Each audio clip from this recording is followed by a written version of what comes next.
A lot of times when I'm doing the face, I'll start with the jaw, specifically for dialogue, and I'll make sure that jaw rotations are like working perfectly.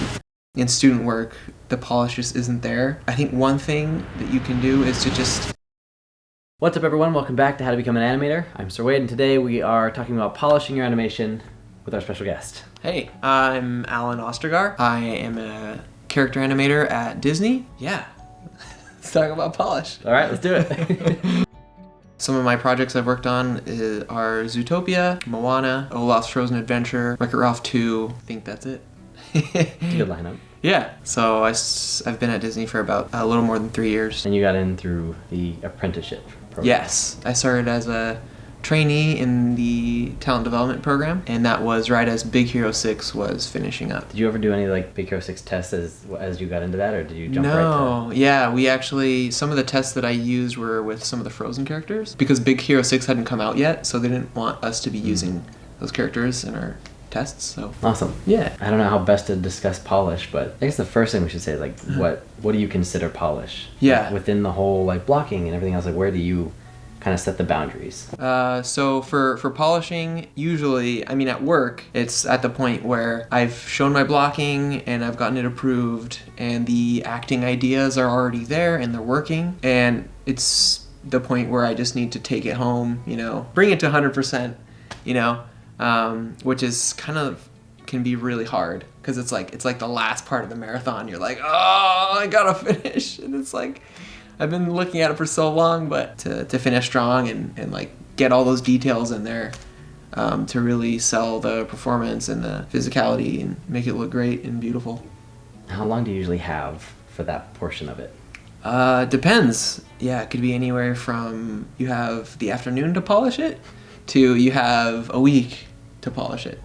You know, just depending on how many characters you've got and how many frames the shot is. What can you accomplish in an afternoon of polish? Well, if it's like a take, you know, if the shot is just a character going, you know, it's like you have 1 day to do the whole shot. Gotcha. You know. Oh wow. Okay. Or 2 days to do the whole shot and from start to finish.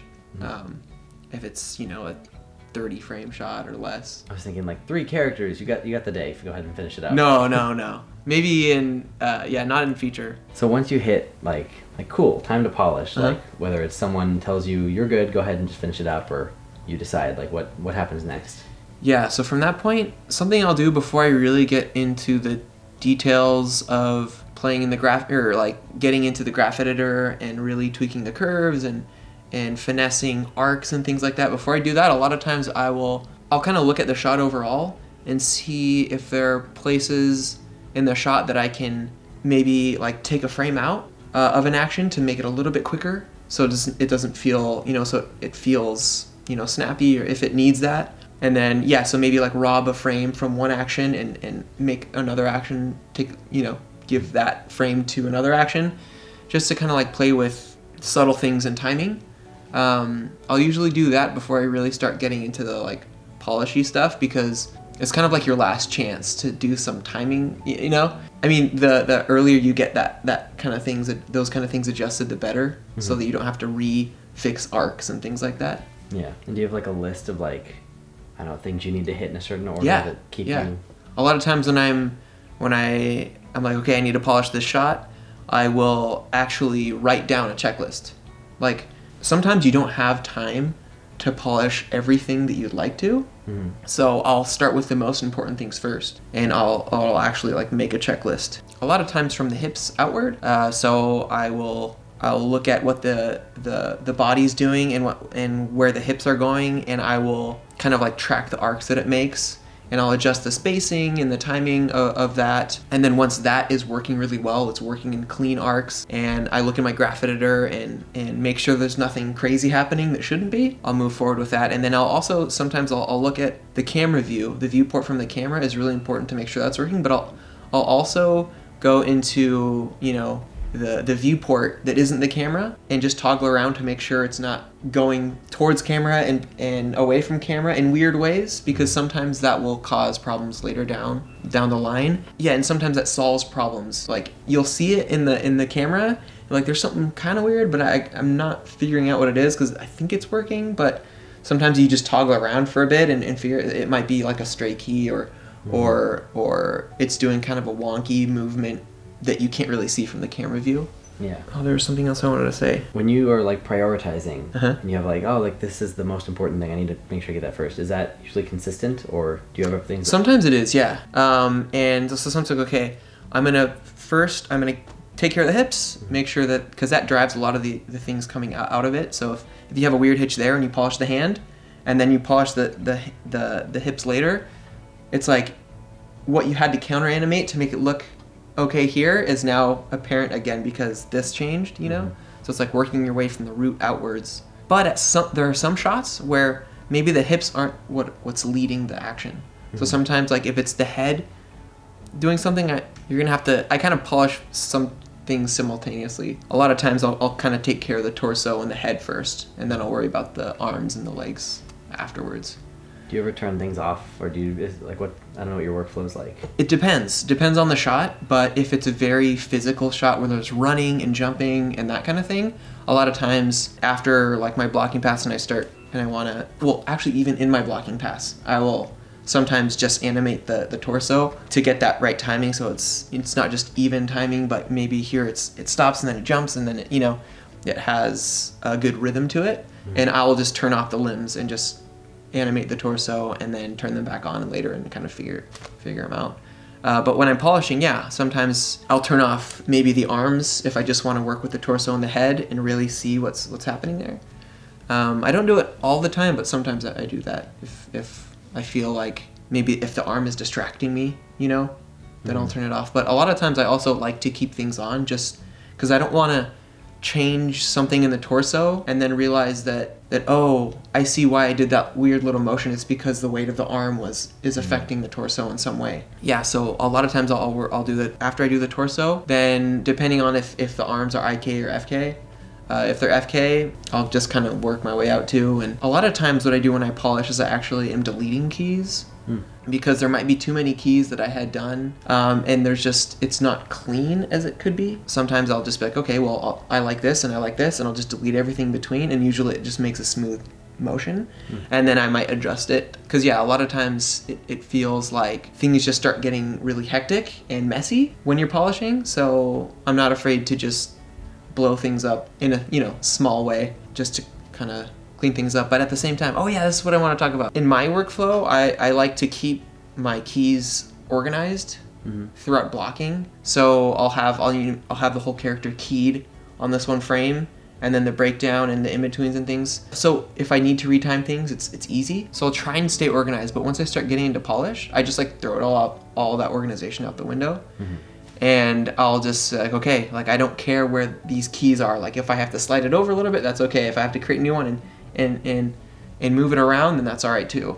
You know, I just kind of, because at that point, your performance and stuff is pretty much nailed down. The tweaks I do for polishing aren't gonna really, you know. Right. I'm not afraid to be disorganized once I get into polish. I'm not so worried about keeping things on whole frames. Yeah. Yeah. Do you have to worry about like half frames? Like are you ever scaling things and they end up on weird? You know how in Maya usually like you can grab a set of keys and scale them. Oh yeah. Do you ever do that? And then you're like, it's on like half frames. Yeah, I hate half frames. I don't like that. Okay. Yeah. So that just confuses me really badly. So yeah, when I do something like that, if I scale keys out and they're on half frames, I think there's a script that I used that like will take that curve without changing the curve. It'll put keys on the whole frames. That's nice. That's better than like the snapping. Yeah, the snapping doesn't work very well. Yeah. Like another thing I will do if I have to and it's not perfect, but I will, you hold I and you can insert key. So I'll insert a key onto that curve and then delete everything. Like I'll insert a key on 5 and insert a key on 7 and then just blow away the subframes. Yeah. Do you have any other like graph editor workflow tips? Like anything that you spend a lot of time in there? The thing I'm careful about in the graph editor is not to know exactly why I'm doing what I'm doing in there. Because like if I just go in and say, oh, this curve looks like really steep, maybe I'll just even it out a little bit just so it looks nice in the graph editor. You have to be careful with that because you might just make things watered down. So you have to know know why you're doing what you're doing in the graph editor. And sometimes I will do like an overall just like hygiene on the curves to make sure, you know, because if it's flat and then it goes to the, you know, I'll just nudge it a little bit and usually it looks fine. Yeah. But so I will just do like a beauty pass over some of the curves, but just being really aware that you're not watering it down. Right. But that you're strengthening the arcs or the timing or the spacing or whatever that you're working with. Yeah, one thing I do when I'm polishing is I look at the arcs. I start with the hips. I'll look at the elbows. I'll look at the wrists, and just track those. And whether if you have a motion path tool that you're using, that's what I usually do. Or if you're like drawing with a dry erase marker on the board and you're just like putting a point on every frame where it's going just to really make sure that they're working. There's no weird hitches.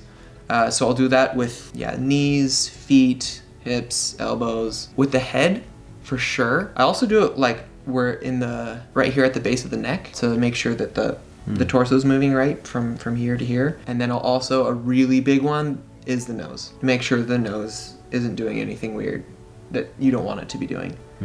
Just being aware of those arcs.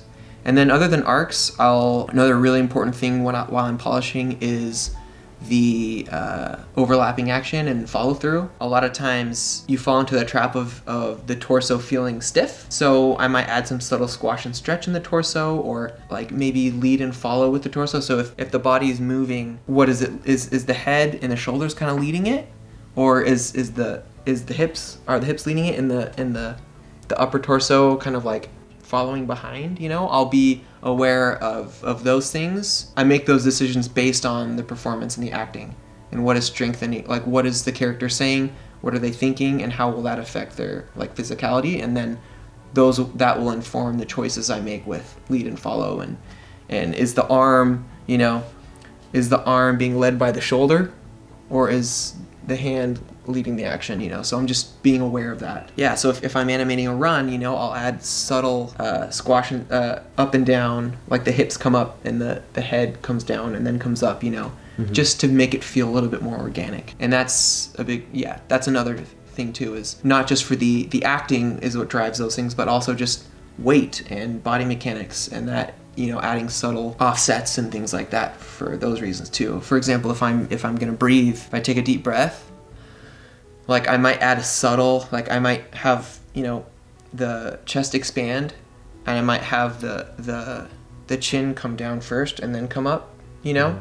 Whereas before it was polished, it was just the head and everything kind of comes up at once. So I would add a little bit of offset in that. I might have done that already in blocking, or I might do it in polish, I don't know. You know, it's just like depends on every shot.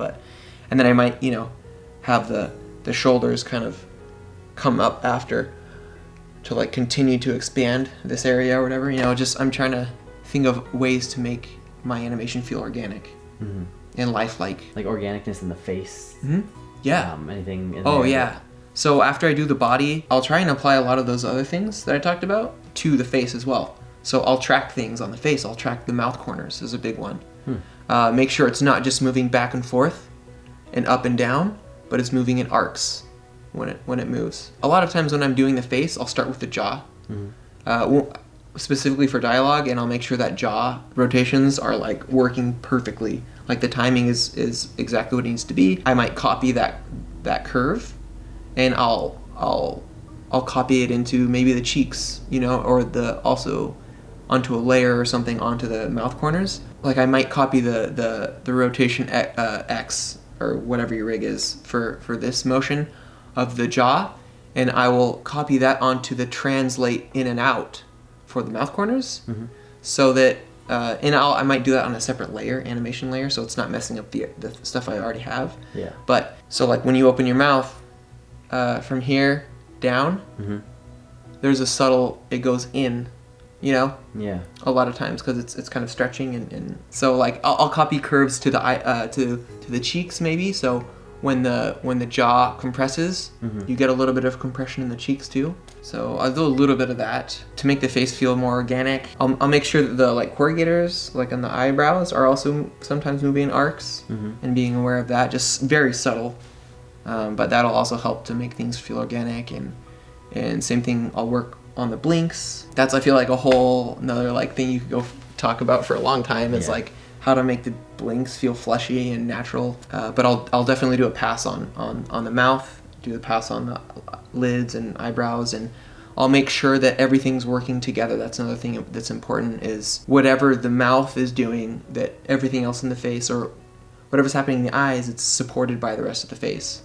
Line of action is another thing. Being aware of what the line of action is doing and why, and if there's a point where you can reverse it for some sort of impact, whether in an action shot, in an acting shot too. That's the word, reversal. Yeah, but that's more like of an animation principle. I see a lot of work. Actually, that's another question. Is like, what do you see lacking? But like, I see a lot of stuff where like people have a shot and the character doesn't really move much, or if they do, it's just like a lean or something. It's not a change. In like shape or anything. Yeah. So like for something like that, if a character leans down like this, I might use the line of action to make a reversal. So if I want the pose to be like this, you know, it would be making this kind of curve. I might do the opposite of that curve right before, just to make it feel a little bit more natural and to have a little bit of an impact. It might be subtle, but while I'm going down, bring that line of action this way and then go into this, instead of just straight to this. I'll sometimes adjust things in the polished phase to get good silhouette reads and clear staging. So that's one thing. Ooh, hands. How involved do you get with like hands and fingers before polish versus like when you hit that point? Like, I try and pose out the hands in blocking. Yeah, I try my best to do that, just because their hands are so expressive and can help so much with, you know, your acting and things like that, the earlier you get it in there, the better. But I'm not gonna lie, a lot of times I'll just get lazy with the hands and just do them later. But I'll at least try. I don't want to have like the paddle hand ever. So even if I might just do a rough hand pass in blocking, just at least to make it feel a little bit more natural. And if it's essential for the acting, then of course I'm gonna have that in my blocking. You probably see a lot of student work also, or like just reels in general. I guess when you look at people's stuff, what are some of like the polished things that lack, that just you don't see people doing enough of, or some common things that you would just advise, like, you should probably polish this more in this way, or you know, that kind of thing? It's a tricky one, because when I was a student, I struggled with polish, because I knew it wasn't polished enough, like it wasn't feature quality, but I didn't know what I had to do to make it so, you know, to like bring the polish to a higher level. I just didn't have the skills yet. And that just comes with experience and getting feedback. If you have someone to look at your stuff that does know how to polish, getting feedback from them, like this, you know, tweak this thing, this needs to be polished, or this doesn't feel right. That's the best way I feel like, to kind of just develop your eye, is just through experience. But something that I see in student work, I feel like I see a lack of polish. You know, it's like, overall in general, I feel like in student work, the polish just isn't there. And I think one thing that you can do is to just, because sometimes you get to the end of a shot and you're almost like, okay, like I'm tired of this shot, you know, and you just kind of like have to say like, okay, I'm gonna go 110% and just stick it out a little longer and really put the care into the polish and really see if I can clean things up and make it be the best quality that it can be. To be more specific on things that I see, lip sync is something that people struggle with polish. That sometimes it just kind of feels chattery. Like when you're animating dialogue, you don't always have to open your mouth on every single, like every. It's like, you know, they're doing that when it's really just every. It's almost like one close of the jaw instead of every. Right. It's what students do, I feel like, sometimes, when it just needs to be every, you know? Yeah. That was my first dialogue shot, was just like, everyone talking like this. Yeah. Because you sit there slowly like, okay, like let me put the O. Exactly. Yeah. It's, you're reading the dialogue and saying, I need an A shape now I need this shape. But you kind of have to force yourself to think in the sounds and not think about words, and then and kind of animate that. Yeah, is one thing that helps me. I'll go in front of a mirror too and just say it to myself and see how my jaw's actually moving, and kind of analyze that. I think the most important thing is that the acting and the performance is good. A lot of times in student work, I feel like students will over animate things in a way that doesn't feel believable, but that's just my taste maybe. A lot of times my supervisors and the people I'm showing my work to at work will encourage me to try and say what I need to say with the fewest poses that I can get away with. Just to boil it down to something very, very clear and simple, but like really effective, and not just like gesturing all over the place and things, you know? Yeah. The acting and the performance and the ideas are the most important thing. And the polish is also really important. But it comes second to like the main ideas and the acting and performance and why the character is doing what they're doing and their motivation and things. So for anybody who might be watching that's like beginner, intermediate level, who probably haven't done that many character shots, whether it is like, you know, a great body mechanic shot or if it's like acting, but they're getting to the place where they know they should polish and they do have some time. I think another way to help your polishing is studying other animation that's really good. Like I would study stuff from Ratatouille because like there was some really, really good polished animation there, especially on, I loved all the work done on Skinner. Yeah, Skinner, that's his name. Skinner, he does some just really great stuff to look at. And on the main guy, Remy's human. Right. Whatever his name is. Linguini. Oh my gosh. Yeah, Linguini. Wow, I've like seen it a billion times and I couldn't even remember his name. Yeah. But yeah, there's some really great stuff like when he first goes into the kitchen, and he's kind of like stumbling around. There's some like such good stuff in there. When he's applying to work in the kitchen. Oh, right. Yeah, he's like looking for the letter and he kind of like spins around kind of like a dog chasing its tail for like a second. Like that's such a cool choice. Yeah. And kind of going frame by frame and seeing what those guys are doing and finding shots that really maybe impacted you and just kind of frame by framing them and seeing why things feel so organic or so natural. Yeah, just looking at what they're doing and how they approached that shot and just kind of study that.